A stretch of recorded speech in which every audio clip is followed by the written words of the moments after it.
Hello students, welcome to E-class of Income Tax. My name is Rajendra Kumar Arora and at present I am officiating principal and associate professor of commerce at Government College for Girls, Chika.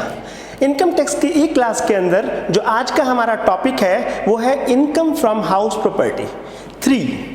ये इस series का third lecture है और इस third lecture के अंदर जो आज हम करने जा रहे हैं वो करने जा रहे हैं डिडक्शंस। आपने मेरे पिछले दोनों लेक्चर्स को इतना लव किया, इतना सपोर्ट किया, इतना अप्रिशिएट किया, उसके लिए आपका बहुत बहुत थैंक यू। मैंने जो पिछले दो लेक्चर्स के अंदर आपको बताया था, पहले लेक्चर में तो बताया था कि हम एनुअल वैल्यू को कैलकुलेट कैसे करते हैं। फिर उसके बाद मैंने 2-3 नई टर्म्स ली थी जिसके अंदर अनरियलाइज्ड रेंट था, वैकेंसी थी, म्यूनिसिपल टैक्सेस थे। उनकी एडजस्टमेंट के साथ वेरियस केसेस को लेकर उनके एग्जाम्पल्स को मैंने आपको समझाया था। आज हम उससे एक स्टेप आगे चलते हैं और बात करते हैं income from house property part 3 and this part is specifically related to the deductions. Look at this. हम लोगों ने एक प्रोफॉर्मा स्टडी किया था जिसके अंदर हमने एनुअल वैल्यू को कैलकुलेट करना सीखा था। चलिए पहले एक बार छोटा सा उस प्रोफॉर्मा को रिवाइज कर लेते हैं, उसके बाद फिर हम आगे डिडक्शंस के ऊपर चलेंगे। हमने बात की थी एक्सपेक्टेड रेंट की।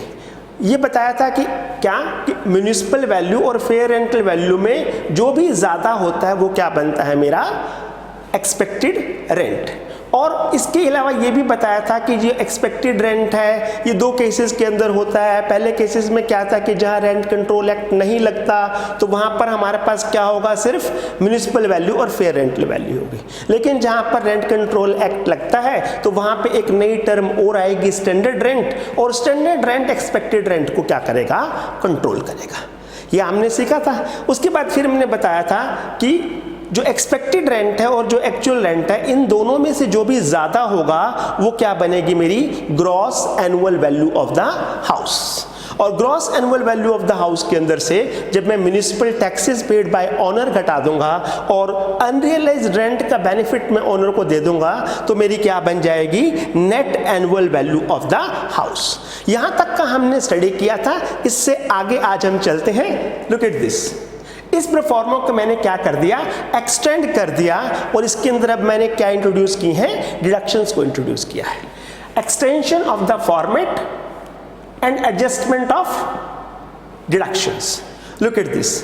Net annual value of the house हमारी आ गई।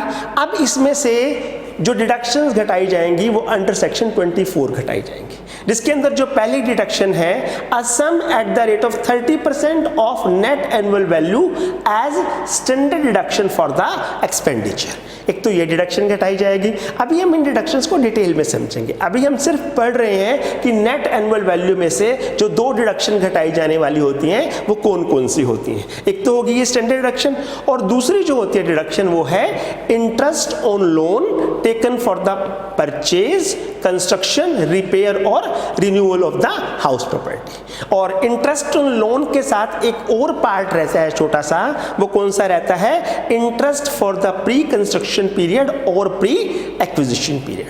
तो जो भी हमारी नेट एनुअल वैल्यू होगी उसमें से कानूनी रूप से हम सेक्शन 24 के तहत दो बड़ी डिडक्शंस को घटाएंगे। पहली डिडक्शन होगी स्टैंडर्ड डिडक्शन जो कि नेट एनुअल वैल्यू का कितना होगी, 30%।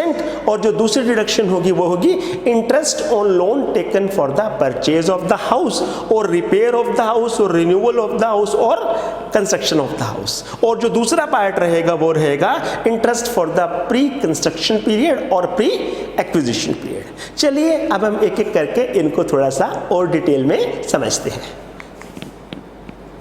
ये देखिए जी, अभी मैं सबसे पहले बात कर रहा हूं स्टैंडर्ड डिडक्शन फॉर एक्सपेंडिचर क्या होती है। अब देखो, जो ओनर होता है वो घर की रिपेयर के ऊपर बड़े सारे पैसे खर्च करता है। इसके अलावा अब जो टेनेंट है वो घर को यूज करेगा तो छोटे मोटे खर्चे होते हैं।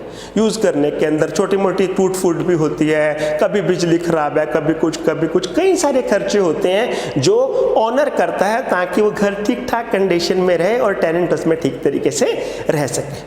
अब इन सारे के सारे खर्चों के लिए एक लंप सम के तौर पर एक स्टैंडर्ड डिडक्शन है इनकम फ्रॉम हाउस प्रॉपर्टी के अंदर और उसे कहते हैं स्टैंडर्ड डिडक्शन फॉर एक्सपेंडिचर।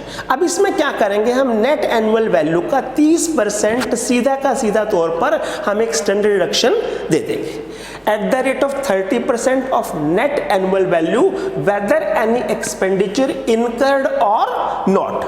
ये भी जरूरी नहीं है कि उसका एक्चुअल में उतना पैसा खर्च हुआ हो या नहीं हुआ हो, कई बार ज्यादा भी खर्च हो जाता है, कई बार कम भी खर्च हो जाता है, कई बार नहीं भी होता। लेकिन जो स्टैंडर्ड डिडक्शन है वो हमें हर हालत में मिलेगी। हम हर बार इनकम फ्रॉम हाउस प्रॉपर्टी निकालते हुए नेट एनुअल वैल्यू का 30% स्टैंडर्ड डिडक्शन के तौर पे देंगे।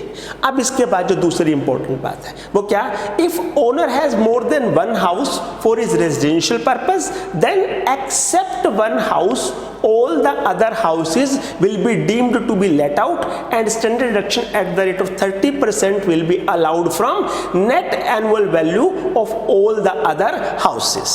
अब देखिए, जरूरी तो नहीं कि इंडिया के अंदर हर इंसान के पास एक ही घर हो, उसके पास एक से ज्यादा घर भी हो सकते हैं जो उसने रहने के लिए बनाए हो। तो ऐसे केस में हम एक घर को छोड़ देंगे, उस घर को हम क्या कहेंगे, सेल्फ ऑक्यूपाइड हाउस, यानी खुद के लिए प्रयोग किया जाने वाला घर, उसको तो छोड़ देंगे। बाकी जितने भी घर हैं उसके, उन सबको क्या माना जाएगा, लेट आउट माना जाएगा। That means rest of the other houses will be deemed to be let out. और अगर deemed to be let out होंगे तो उनकी ग्रॉस एनुअल वैल्यू भी होगी, फिर नेट एनुअल वैल्यू भी होगी, और फिर उस नेट एनुअल वैल्यू के ऊपर हम स्टैंडर्ड डिडक्शन भी देंगे 30% की। अब जो बाकी के घर हैं उनके ऊपर 30% की स्टैंडर्ड डिडक्शन मिलेगी, लेकिन जो इंपॉर्टेंट बात क्या है कि वो सारे के सारे घर deemed to be let out माने जाएंगे। दैट मीन्स घर अगर मैंने खाली भी छोड़ा हुआ है, एक घर में मैं रह रहा हूं और 3 घर में यूज नहीं कर रहा, तो भी हम उसकी gross annual value, net annual value निकालेंगे इनकम फ्रॉम हाउस प्रॉपर्टी के हिसाब से। और जो घर बचेगा, that one house will be treated as self occupied house and no standard deduction will be allowed in respect of that house. कि भाई जो एक घर मैंने माना है कि वो मेरे लिए है, उसको मैं क्या कहूँगा, उसको कहूँगा सेल्फ ऑक्यूपाइड हाउस, यानी स्वयं के रहने के लिए प्रयोग होने वाला घर। उस घर की net annual value, gross annual value सब नील होंगे, इस वजह से उसको ये 30% की डिडक्शन भी नहीं दी जाएगी। जो सेल्फ ऑक्यूपाइड हाउस है इसको हम डिटेल में अगले लेक्चर के अंदर समझेंगे। ओके, अभी आपको एक डिडक्शन तो समझ में आ गई। चलिए अब दूसरी डिडक्शन की बात करते हैं। Look at this. दूसरी जो डिडक्शन है वो है interest on loan taken for the purpose of purchasing, construction, reconstruction और repair of the house property is allowed as deduction on accrual basis. अब देखो, मैंने एक घर बनाने के लिए बैंक से कोई लोन लिया तो उस पर क्या देना पड़ेगा, मुझे ब्याज देना पड़ेगा। तो घर बनाने के लिए गए लोन के ऊपर दिया जाने वाला ब्याज मेरे लिए कटौती के तौर पे कटौती योग्य होगा इनकम फ्रॉम हाउस प्रॉपर्टी के अंदर। और सिर्फ घर बनाने के लिए नहीं, घर खरीदने के लिए, घर बनाने के लिए, घर को पुनर्निर्माण के लिए और घर को रिपेयर करवाने के लिए, इन चारों कामों के लिए लिया गया लोन के ऊपर दिया जाने वाला ब्याज मेरे लिए एक कटौती योग्य ब्याज है। चलो इससे रिलेटेड कुछ बातों को और ज्यादा डिटेल में समझते हैं। देखो, सबसे पहली बात तो क्या, interest on unpaid interest is not deductible. पिछली एक बात रह गई, वो क्या थी जी, एक्रूअल बेसिस के ऊपर टैक्सेबल होगा यानी डिडक्टेबल होगा कि भाई चाहे मैंने इंटरेस्ट पे किया है या नहीं किया, लेकिन अगर बैंक ने ड्यू कर दिया है, अक्रूड हो गया है वो इंटरेस्ट, तो वो डिडक्टेबल है। बिसाइड दिस कई बार ऐसा होता है कि मैंने घर पे लोन ले लिया, उस लोन को मैं चुका नहीं सका, तो मुझे ओरिजिनल मूल पे तो ब्याज देना पड़ा, लेकिन अगर मेरा लोन समय से नहीं चुका पाया तो मुझे ब्याज पर भी ब्याज देना पड़ा। तो जो इस कटौती के अंदर इंपॉर्टेंट है वो ये कि घर के ऋण के ऊपर दिया गया ब्याज तो कटौती योग्य है, लेकिन उस ब्याज के ऊपर अगर कोई ब्याज लिया जा रहा है तो वो कटौती योग्य नहीं है। That means interest on unpaid interest is not deductible. Beside this, कई बार ऐसा होता है कि मैंने अभी घर बनाना है तो एक बैंक की थोड़ी टर्म्स एंड कंडीशन रिलैक्स है लेकिन उसका ब्याज ज़्यादा है, तो मैंने क्या किया, एक बार उससे लोन ले लिया। लोन लेने के बाद मुझे लगा कि ये वाला लोन मुझे थोड़ा सा महंगा पड़ रहा है, तो मैंने क्या किया, किसी दूसरे बैंक के पास गया और पुराने लोन को चुकाने के लिए एक और लोन ले लिया और नए वाले लोन से मैंने पुराने वाला लोन चुका दिया। इस तरीके से मैं हायर इंटरेस्ट रेट से लोअर इंटरेस्ट रेट की तरफ शिफ्ट हो गया। तो ऐसे में जो मैंने दूसरा लोन लिया वो किस पर्पस के लिए लिया, पुराने लिए गए घर के ऊपर लोन को चुकाने के लिए। तो दोनों के अंदर कोई बहुत बड़ा फर्क नहीं रहेगा इनकम टैक्स के हिसाब से, और interest on fresh loan taken merely to pay the old loan on the house property is allowed as deduction. तो अगर मैंने कोई दूसरा लोन लिया है जो पहले लोन को चुकाने के लिए, जो कि हाउस प्रॉपर्टी से रिलेटेड था, तो दूसरा लोन भी बिल्कुल वैसे ही कटौती योग्य होगा जैसे कि पहला लोन था। और इंपॉर्टेंट बात क्या कि कई बार हम लोन लेने के लिए कोई ब्रोकरेज या कमीशन पे करते हैं, तो एनी ब्रोकरेज और commission paid for raising the loan is not allowed as deduction.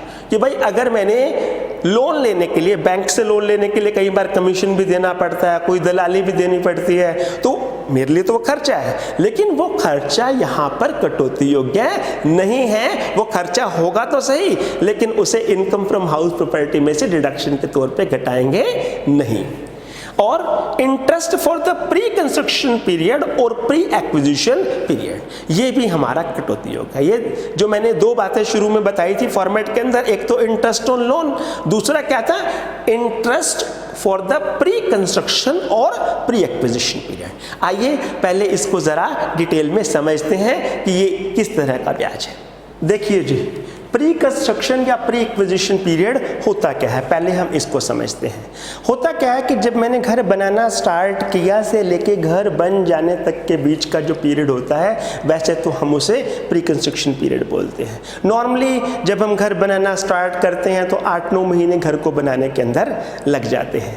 तो वो जो पीरियड होता है नॉर्मली, अगर हम आम बोलचाल की भाषा में कहें तो उसी को हम कहते हैं प्री कंस्ट्रक्शन पीरियड। लेकिन उस प्री कंस्ट्रक्शन पीरियड की हमारे लिए वैसे कोई वैल्यू नहीं है। सपोज मैंने उस घर को बनाने के लिए बनाते समय ही कोई लोन ले लिया है, तो जिस डेट से मेरा लोन स्टार्ट हुआ है उस डेट से लेके और घर बनाने तक का जो पीरियड है, उस टाइम पे मैंने उस लोन के ऊपर ब्याज को तो भरा, लेकिन वो ब्याज मेरा उस पर्टिकुलर साल के लिए कटौती योग्य नहीं होगा, उस पर्टिकुलर पीरियड के लिए कटौती योग्य नहीं होगा, क्योंकि तब तक वो घर पूरा बना नहीं था और उस घर की कोई एनुअल वैल्यू थी नहीं और उसके ऊपर हम इनकम फ्रॉम हाउस प्रॉपर्टी की कोई बात करेंगे नहीं।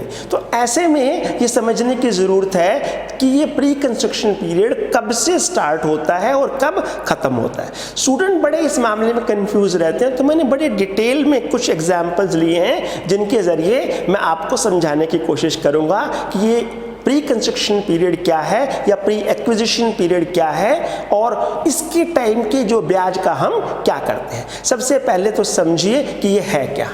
Pre-construction period starts from the date of loan taken for the acquisition or the construction of the property। यहाँ घर की नींव खोदना इम्पोर्टेंट नहीं है। हमारा प्री कंस्ट्रक्शन पीरियड तब स्टार्ट होगा जब मैंने उसके लिए लोन लिया और लोन पर ब्याज का मीटर स्टार्ट हो गया। और एंड कब होगा? And ends at the end of the financial year preceding the year in which the house is so constructed or acquired। और खत्म कब होगा? जिस साल में घर बनेगा उससे पिछले वाले फाइनेंशियल ईयर की आखिरी डेट होगी जो हमारे प्री कंस्ट्रक्शन पीरियड का एंड होगा। चलिए हम इसको ना एक एनिमेशन के जरिए समझते हैं। ये देखिए जी, सबसे पहला काम क्या हुआ, हमारे घर की नींव रखनी स्टार्ट हुई, यानी हमने अपने घर की कंस्ट्रक्शन स्टार्ट कर दी। कब की? सपोज मैंने ये कंस्ट्रक्शन स्टार्ट की 1/5/2018 को। अब घर को बनाने के लिए मेरे पास पूरे पैसे नहीं थे ना, फिर मैंने क्या किया, बैंक से लोन लिया। मैंने बैंक से लोन लिया किस डेट को? 1/6/2018 को मेरा लोन पास हो गया और मेरे ब्याज का मीटर स्टार्ट हो गया। अब ब्याज का मीटर स्टार्ट होने के बाद फिर देखते हैं कि कब घर बनकर तैयार हुआ। ये देखो जी, मेरा घर बनकर तैयार हो गया 12/8/2019 के अंदर। अब यहाँ पर ये देखने वाली बात है कि मेरा प्री कंस्ट्रक्शन पीरियड स्टार्ट कब होगा और एंड कब होगा। क्या बताया था? सबसे पहली बात तो बताया था कि जिस डेट से मैंने लोन लेना शुरू किया बैंक से और मेरा ब्याज का मीटर स्टार्ट हुआ, मेरा प्री कंस्ट्रक्शन पीरियड भी वहीं से स्टार्ट होगा। और खत्म कब होगा? जिस साल में मेरा घर बन के पूरा हुआ उससे पिछले साल की आखिरी डेट। सपोज मेरा घर कब बनकर तैयार हुआ? 12/8/2019 को। तो जो 2019-20 वाला फाइनेंशियल ईयर है, जिसको हम प्रीवियस ईयर कहते हैं, उसे आप छोड़ दीजिए। उससे पिछली एक डेट कौन सी रहेगी? यस, 31/3/2019। तो मेरा प्री कंस्ट्रक्शन पीरियड कब से कब तक का होगा? ये देखिए जी, प्री कंस्ट्रक्शन पीरियड होगा right from the loan taken from the bank for the construction of the house to the end of the financial year preceding the year of construction. तो उम्मीद करता हूं कि आपको ये समझ में आ गया होगा। एक और केस लेते हैं। ये देखो, अब उल्टा काम हुआ। क्या हुआ कि मेरे पास पैसे बिल्कुल भी नहीं थे और मैंने क्या किया, लोन पहले ले लिया और कंस्ट्रक्शन का काम बाद में शुरू किया। अब मैंने लोन कब लिया? 1/5/2018 को तो लोन लिया, लेकिन कंस्ट्रक्शन का काम कब शुरू हुआ? 1/6/2018 को। और एंड कब हुआ? 1/7/2019 को। ऐसे में मेरा प्री कंस्ट्रक्शन पीरियड कौन सा होगा? हाँ, स्टार्ट तो वहीं से होगा, लोन लेने वाले से, क्योंकि जब से मेरे ब्याज का मीटर स्टार्ट हुआ है। और एंड कब होगा? एंड होगा at the end of the financial year preceding the year of construction, यानी जिस साल में मेरी कंस्ट्रक्शन पूरी हुई है उससे पिछले साल की आखिरी डेट। तो ये देखो, कहां से? Loan taken from the bank to end of the financial year preceding the year of construction. तो ये पीरियड मेरा कौन सा पीरियड बन जाएगा? ये पीरियड बन जाएगा मेरा प्री कंस्ट्रक्शन या pre acquisition period. Pre construction कब कहेंगे? जब मैंने कंस्ट्रक्शन शुरू कर रखी हो। और प्री एक्विजिशन कब कहेंगे? जब मैंने बना बनाया घर ही ले लिया हो। चलो जी, इसको हम थोड़ी सी और डिटेल में एक आधे और एग्जाम्पल के साथ समझते हैं। एक और एग्जाम्पल आप लोगों के लिए। क्या हुआ? कंस्ट्रक्शन कब स्टार्ट हुई? 30/9/2018 को। लोन कब लिया बैंक से? 1/11/2018 को। और कंस्ट्रक्शन कब खत्म हुई? 31/8/2019 को। अब ऐसे में मेरा प्री कंस्ट्रक्शन पीरियड कौन सा माना जाएगा? जिस डेट से मैंने लोन लिया है से लेके जिस डेट पे मेरा वो फाइनेंशियल ईयर एंड हो रहा है, जिस फाइनेंशियल ईयर में मेरा घर बना है उससे पिछले वाला फाइनेंशियल ईयर। तो कौन सा हो गया? ये पीरियड, यानी 1/11/2018 से लेके 31/3/2019 क्या होगा? मेरा प्री कंस्ट्रक्शन पीरियड होगा। अब एक और केस लो। ये केस ज्यादा मैं इसीलिए आपको समझा रहा हूं ताकि आपको कोई कंफ्यूजन ना रहे। एक और केस। अब इस केस में क्या है? लोन पहले ले लिया, कंस्ट्रक्शन बाद में शुरू करी, और कंस्ट्रक्शन कब बन के खत्म हुई? 1/4/2019 को मेरा घर बनकर तैयार हो गया। अब 1/4/2019 को हुआ है, तो इससे पिछला कौन सा होगा? 18/19। 18/19 की आखिरी डेट क्या है? 31/3/2019। ये तो हो गया मेरा एंड। स्टार्ट कब होगा? जिस डेट को मैंने लोन लिया। किस डेट को? 1/3/2017 से लेके 31/3/2019 तक का मेरा प्री कंस्ट्रक्शन पीरियड होगा। लो, एक केस और लो जी। ये एक आखिरी केस है। ये थोड़ा सा इस केस में बच्चे नॉर्मली कंफ्यूज हो जाते हैं, इसलिए मैंने आपसे अलग अलग 3 तरह के केसेस लिए हैं। लो, कंस्ट्रक्शन कब स्टार्ट हुई उसकी? 15/11/2017 को। और लोन कब लिया मैंने? 1/12/2017 को। और एंड कब हुई? 12/3/2020। अब 12/3/2020 में नॉर्मली क्या आ जाता है? मार्च 2020 आ जाता है। मार्च 2020 में से कि भाई जो मेरा फाइनेंशियल ईयर है वो 2021 है, तो मुझे 19-20 की तरफ जाना है। नहीं, जो फाइनेंशियल ईयर या प्रीवियस ईयर जिसकी हम बात करते हैं वो कब से स्टार्ट होता है? अप्रैल से स्टार्ट होता है, यानी 1/4/2019 से लेके 31/3/2020। तो इस बीच में कभी भी कंस्ट्रक्शन पूरी हुई हो उस साल को हमें छोड़ना है और उससे पिछले फाइनेंशियल ईयर की आखिरी डेट को लेना है, जो कि क्या है मेरी 31/3/2019। तो यहां पे मेरा प्री कंस्ट्रक्शन पीरियड क्या होगा, 1/12/2017 से लेके 31/3/2019। तो मैंने अलग अलग कई सारे केसेस लिए, ये इसलिए लिए ताकि आपको प्री कंस्ट्रक्शन पीरियड की कंसेप्ट थोड़ा ध्यान से समझ में आ जाए। अब देखिए जी, हम क्या करते हैं, एक कंप्लीट क्वेश्चन करते हैं जिससे आपको डिटेल में सब कुछ समझ में आ जाएगा, शुरू से लेके और आखिर तक वाला। एक क्वेश्चन क्या है, Shri Vishnu Prasad has a following house property let out for the residential purpose. उसकी डिटेल्स क्या है, म्युनिसिपल रेंटल वैल्यू दे रखी है, फेयर रेंटल वैल्यू दे रखी है, एक्चुअल रेंट दे रखा है, म्युनिसिपल टैक्सेस दे रखे हैं। अब इसको हम क्या करते हैं, दो पार्ट में करेंगे। पहले पार्ट में हम निकालेंगे नेट एनुअल वैल्यू तक और फिर उसके बाद हम बात करेंगे डिडक्शंस की। ये देखिए जी, सबसे पहले म्युनिसिपल जो वैल्यू है वो कितनी है, 1 लाख, और फेयर रेंटल वैल्यू कितनी है, 1,10,000। तो मेरा एक्सपेक्टेड रेंट क्या होगा, दोनों में से जो ज्यादा होगा। लो सॉल्यूशन देख लीजिए जी, ये देखिए एक्सपेक्टेड रेंट क्या है, म्युनिसिपल वैल्यू 1 लाख और fair rental value 1,10,000, whichever is higher. तो मेरी एक्सपेक्टेड रेंट कितना हो गया, 1,10,000, और एक्चुअल रेंट कितना था, 10,000 रुपए पर मंथ था, तो 12 महीने का कितना हो गया, 1,20,000।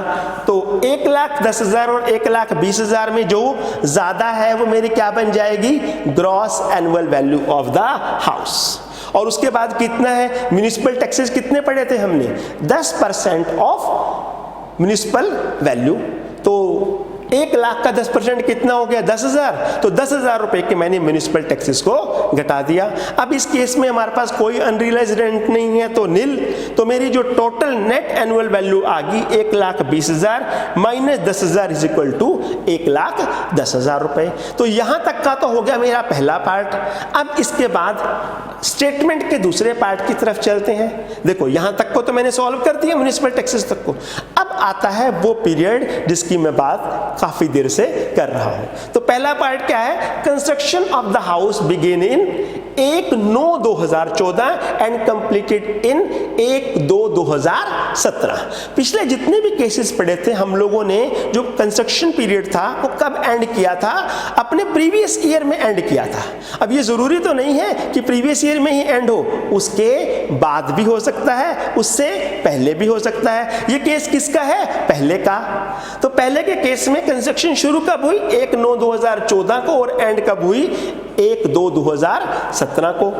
अब इसके लिए लोन भी लिया गया। लोन कब लिया गया, 1/10/2014 को लोन लिया गया for the construction of the house. 2 lakh का लोन था और 10% पर एनम का ब्याज था। केस समझ में आ गया।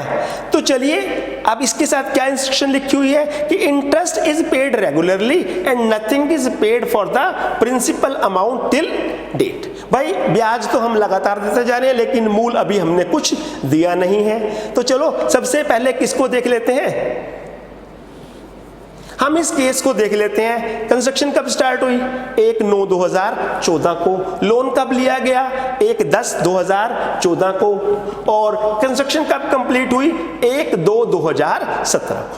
अब 1/2/2017 को मेरी कंस्ट्रक्शन कंप्लीट हुई है, तो मुझे 16-17 वाला पूरा का पूरा प्रीवियस ईयर छोड़ना पड़ेगा। यानी उससे पिछले साल 15-16 वाले जो प्रीवियस ईयर है उसकी आखिरी डेट पे आना पड़ेगा, जो कि कितनी है, 31/3/2016। तो मेरा प्री कंस्ट्रक्शन पीरियड कितना बन गया, 1/10/2014 से लेके 31/3/2016। अब ये कितना पीरियड बन गया, 1/10/2014 से लेके 31/3/2016 तक बने 18 महीने। तो 18 महीने तक मैंने लोन भी लिया और लोन पर लगातार ब्याज भी दिया। देखें कितना ब्याज बनता है। अब 2 लाख पे 10% के हिसाब से 18 महीने का ब्याज कितना बन गया जी, 30,000 रुपए। ये क्या हो गया मेरा interest for the pre construction period. अब मैंने अभी तक आपको ये तो बताया ही नहीं कि इस जो interest for the pre construction period है उसकी ट्रीटमेंट क्या करनी है। चलिए अब सीखते हैं इसकी ट्रीटमेंट। ये देखो जी, इस केस में ट्रीटमेंट क्या होगी। Interest for the pre-construction period of rupees 30,000 is to be divided in 5 equal installment in 5 previous years starting from the year in which the house was constructed. अब देखो इसकी ट्रीटमेंट क्या है। जितना भी मेरा प्री कंस्ट्रक्शन पीरियड का ब्याज था उसे 5 समान किस्तों में 5 गत वर्षों के अंदर डिवाइड किया जाएगा और हर गत वर्ष में 1/5 हिस्सा उस ब्याज का डिडक्शन के तौर पे अलाउड होगा, जिसको हम कहेंगे प्री कंस्ट्रक्शन पीरियड के ब्याज की डिडक्शन। कैसे होगा? अब देखो मेरा जो ब्याज था वो कितने से कितने पीरियड तक का था? 1/10/2014 से लेके 31/3/2016 तक का। और कंस्ट्रक्शन कब हुई थी कंप्लीट? 1/2/2017, यानी जो मेरा ईयर ऑफ कंस्ट्रक्शन था वो था 2016-17। तो 2016-17 के पहले साल के अंदर उस प्री कंस्ट्रक्शन पीरियड के ब्याज की पहली किस्त जाएगी उन 5 किस्तों में से। 30,000 रुपए का मेरा टोटल ब्याज था, बटा 5 करें तो पहली किस्त कितने की हुई? 6,000 की, जो कब गई? 2016-17 के अंदर। फिर अगली 2017-18, 18-19, 19-20 और 20-21। अब हमारा प्रीवियस ईयर कौन सा चल रहा है? 2019-20, और उसके कॉरस्पॉन्डिंग असेसमेंट ईयर कौन सा चल रहा है? 2020-21। तो जो प्रीवियस ईयर 2019-20 के लिए जो हमारा प्री कंस्ट्रक्शन पीरियड के ब्याज का हिस्सा जो बनेगा वो कितना बनेगा? 6,000 रुपए। तो चलिए इससे आगे उसका सॉल्यूशन देखते हैं। हमने नेट एनुअल वैल्यू तो निकाल लिया था, अब हमें देनी है डिडक्शंस।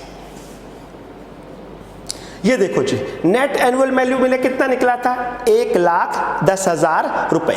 और इस 1,10,000 रुपए से मुझे अंडर सेक्शन 24 क्या देनी है? कटौतियां देनी है। तो अब प्रैक्टिकल की बात करते हैं। सबसे पहली कटौती कौन सी थी? Yes, standard deduction at the rate of 30% on net annual value. तो ये कितनी है? 1,10,000 का 30% यानी 33,000 रुपए क्या होगी? मेरी स्टैंडर्ड डिडक्शन फॉर एक्सपेंडिचर होगी।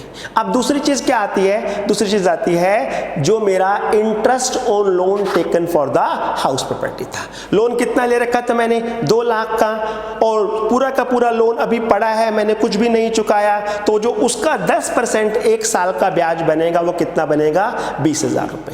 ये पूरा का पूरा ब्याज मेरे लिए डिडक्टेबल होगा interest on loan taken for the construction of the house के तौर पे। 20,000 रुपए ये गया। अब इसके बाद आती है उस पॉइंट पे जो मैंने पिछली स्लाइड के अंदर कवर किया था। क्या था? Interest for the pre construction period. Pre construction period का मेरा टोटल ब्याज कितना था? 30,000 रुपए, और उसको 5 समान किस्तों में 5 वार्षिक ईयर्स के अंदर, 5 प्रीवियस ईयर्स के अंदर हमें उसको डिवाइड करना था। तो इस साल के लिए जो मेरा हिस्सा कहाँ बन रहा है? 30,000 बटा 5 इज इक्वल टू 6,000। ये 5 साल कौन कौन से थे? 16-17, 17-18, 18-19, 19-20 और 20-21।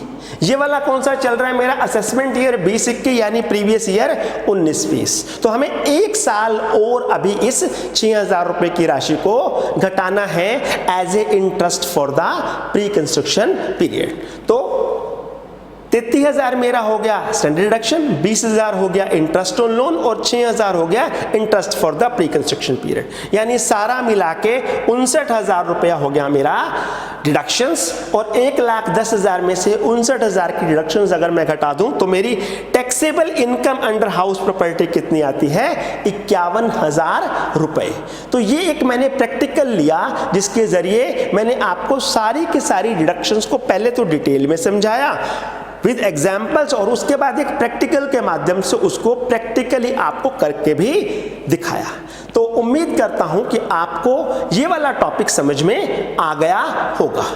और कई बच्चे मुझसे पूछते हैं कि सर इनकम टैक्स की कौन सी बुक लेनी है? तो देखिए जी, सबसे पहले तो हमारे पास साहित्य भवन पब्लिकेशन की है डॉक्टर एस.सी. मल्होत्रा और डॉक्टर एस.पी. गोयल की income tax law and practice. आप ये वाली बुक भी ले सकते हैं। आप कल्याणी पब्लिकेशंस की वीपी गौर, राजीव पुरी और पूजा गौर वाली बुक भी ले सकते हैं। और इसके अलावा जो बुक आपको ठीक लगे या जो बुक आपके टीचर्स आपको बताएं वो बुक आप लीजिए और इनकम टैक्स के क्वेश्चंस को सॉल्व कीजिए, यानी इनकम टैक्स को समझिए और जानिए। आप लोगों ने मेरे लेक्चर को इतना लव दिया, इतना सपोर्ट किया और इतना वैल्यूएबल टाइम दिया और इस लेक्चर को इतने ध्यान से सुना, उसके लिए आपका बहुत बहुत थैंक यू।